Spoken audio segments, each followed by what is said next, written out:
Well, good morning, everyone. Grab your coffee because today we're going from Halifax to Florida and straight into the question that should be on everyone's mind. What happens to Volodymyr Zelensky when he walks into Mar-a-Lago? And why did he come to Canada first? Because let's be honest, there's a pattern of people going to that club, and when they come out, they're a little different. The lighting is soft, the flattery is loud, and suddenly very serious people start talking like they're on a game show. So, if you're worried about Zelensky getting Mar-a-Lago-fied, you are not alone. We are too. But here's what changed the story this weekend. Before heading into Trump's territory, Zelensky landed in Halifax, wrapped his arms around Mark Carney, and did a joint strategy call with the power players of Europe from Canadian soil. That wasn't just a refueling stop, people. That was a choice. And if you're sitting at your kitchen table in Winnipeg or Windsor thinking, okay, but what does that have to do with my mortgage, my taxes, or whether my kids grow up safe? Well, that's the question we're going to unpack in today's episode. So let's talk about what actually happened. Zelensky lands in Nova Scotia, cameras, flags, the whole thing going on. Prime Minister Carney stepped up to the mic and announces another $2.5 billion in economic help for Ukraine. Not just cash in an envelope, but structured support that lets Ukraine tap the big emergency lenders, the IMF, the World Bank, and the European Development Banks. The boring, important outfits that countries use when they're trying to rebuild. And I can already hear some mega conspiracy theorists typing about the IMF and the World Bank. Just to be clear, these aren't secret puppet masters in a smoky room. No, okay, these institutions, they aren't perfect, and they have made calls in the past that help investors more than ordinary people. But in a war like this, they keep a country from tipping over completely. They stop the currency from crashing through the floor, they keep hospitals funded, and they keep teachers and nurses getting paid while missiles are still falling. That's what Carney is tapping into from Halifax. He's basically saying, use our reputation, use our guarantees, keep Ukraine afloat so they're not walking into Florida desperate and broke. That helps Ukrainians first, but it also keeps the economic shock from bouncing back straight back into our exports, our dollar, and your cost of living. At the exact same time, Russia is pounding Kiev and other cities with hundreds of drones and missiles. Apartment blocks, power plants, schools. 2 more towns claimed in the east. Airports in Moscow are closing. NATO jets are scrambling, and Poland and Romania, they're on the edge.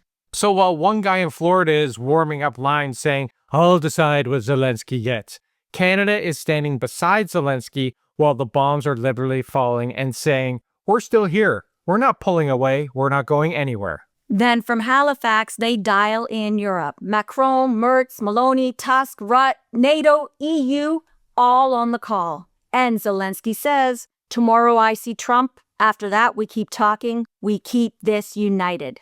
But you notice who isn't there, Dave? Starmer. Downing Street blamed diary pressures. For a guy that's so cozy with Trump, it's funny how his calendar fills up right when Ukraine and NATO are on the line. But here's what really matters about that moment. The sequence. First, Canada and Europe talking about a just and lasting peace that doesn't reward aggression. Then Trump. Not the other way around. Now, you're probably wondering, why does any of this matter to a family in Mississauga or Moose Jaw who is just trying to pay for groceries and keep the car on the road? Because this is your war already sitting in your monthly budget, whether you notice it or not. Energy prices, shipping costs, food inflation, interest rates, all of that is shaped by whether this ends in a serious peace agreement or a cheap deal that blows up again in 5 years. If Zelensky walks into Florida alone, depending on whatever mood Trump is in that day, you're more likely to get the cheap deal. Something that looks good on television, but leaves Russia stronger, Europe weaker, and the global economy jittery, and in turn, will cost you more money. If Zelensky walks in backed by Canada, the EU, the IMF, NATO, all synced on the same script, it's much harder for Trump to do a side deal that throws Ukraine under the bus and sends another shockwave through energy markets and our dollar. So Zelensky stopping in Halifax, that's him locking him back up before he walks into Florida. Not just for Ukraine, but for everyone who's going to feel the aftershocks if this goes wrong. and that includes us. And there's another layer to this.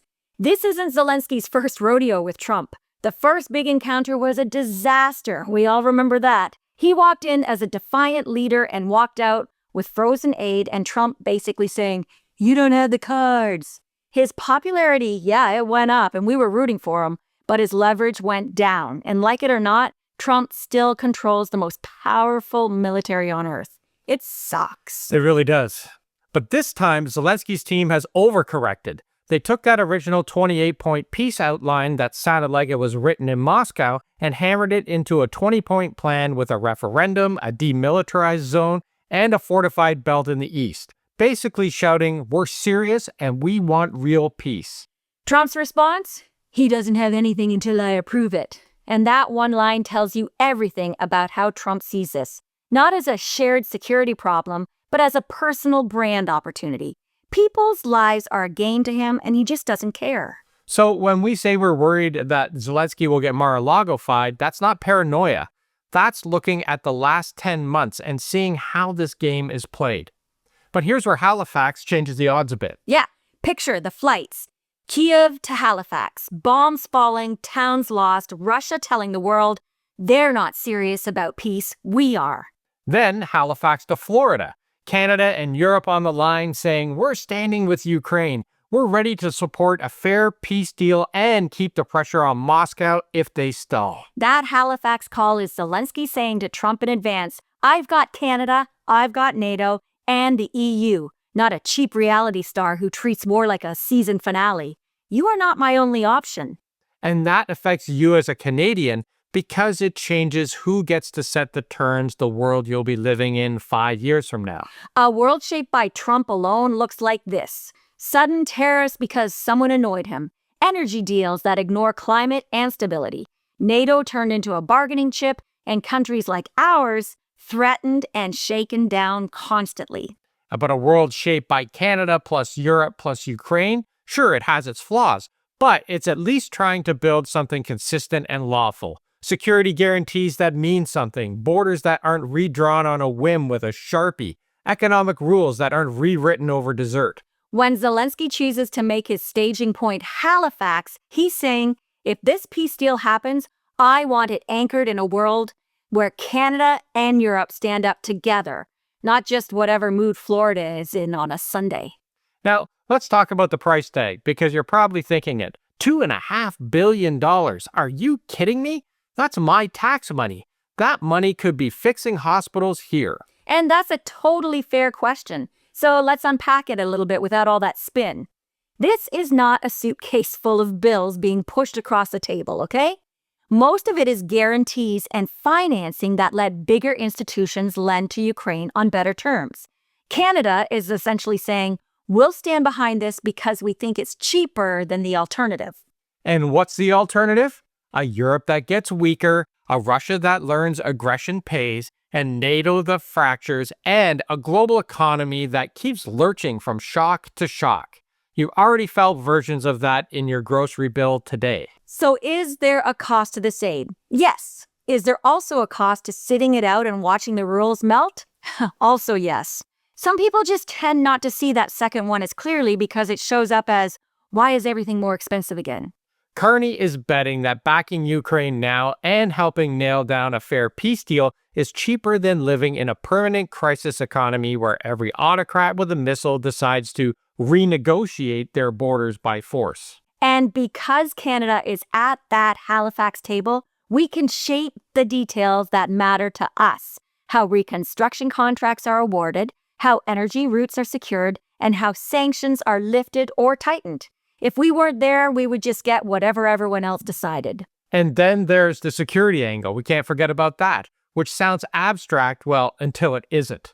When Russia is launching 600-plus drones and missiles in one night, hitting apartment blocks and power plants, forcing NATO jets into the air over Romania and Poland, that's not some faraway drama.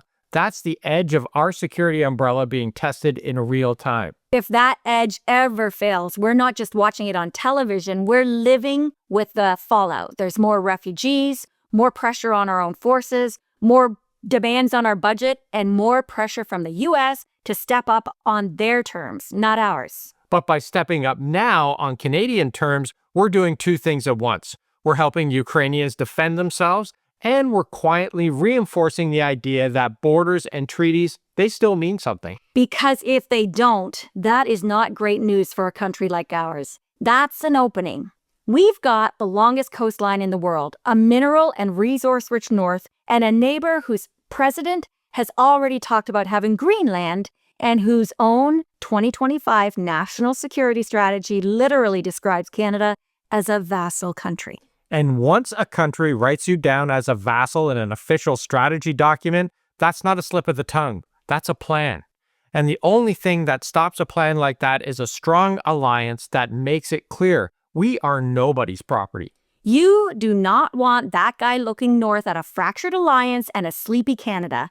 You want him looking at a wall of countries, Canada included, making it clear that borders are not up for negotiation just because he's bored with his golf game. So when Zelensky comes to Halifax and stands beside Carney while calling Europe, he's not just asking for help. He's making sure Canada is leading the story in a way that protects us too. Now, let's go back to the worry that we started with. Does all of this protect Zelensky from getting Mar-a-Lago-fied? Well, we don't know that yet. We're going to find out when he walks out of that room and we hear what he agreed to. But here's what Halifax did. It anchored him in a coalition before he even arrived. It reminded everyone, especially Trump, that this isn't a one-on-one audition for a reality show. It's a war with real stakes and real lives. For Ukrainian, obviously, who are burying their dead while trying to negotiate, but also for Canadians who live in a world that comes out of these talks. If Zelensky comes out of Florida parroting lines that sound suspiciously like they were written on the golf course, well, Halifax will be the contrast. We'll be able to say, we saw who you were before that meeting, standing in the cold with Canada and Europe. If he comes out holding the line, insisting on real security guarantees and refusing to endorse a peace that locks in occupation, Halifax will be part of the reason that he had the confidence to do it. Either way, Canadians should be paying attention, not just because we wrote a check, but because we're physically in the room, on the call, and in the mix. And if you're watching this and thinking, okay, what does Zelensky hitting Halifax first really mean for me personally? Well, it means that your country is not just sitting on the sidelines while someone else decides the shape of the next decade. We're in it.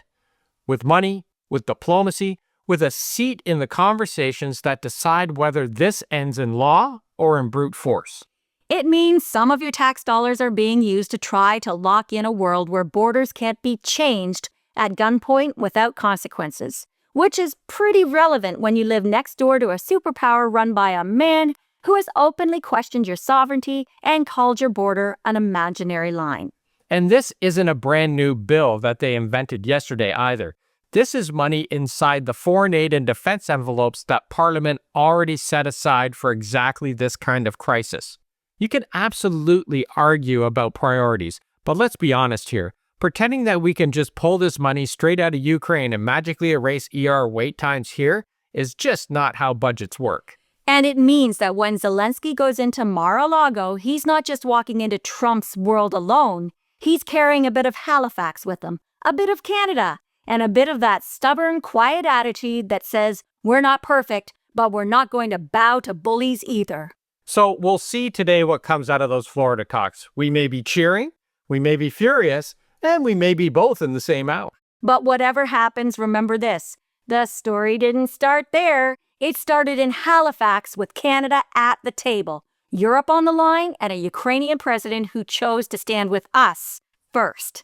And if you want more Canadians to understand the full picture, that this isn't just a foreign war, but something that hits your wallet and your borders, hit like and share this video. It's the only way we beat the algorithm. And we want to know what you think too. Is Carney making the right play by stepping up, or should we have stayed home? Drop a comment and let us know. Are you proud, angry, worried? We read them all. We'll be tracking the Florida meeting all day, so make sure that you're subscribed so you don't miss our breakdown of all the results. And for deep dives without the cable news noise, check out our Substack in the description below.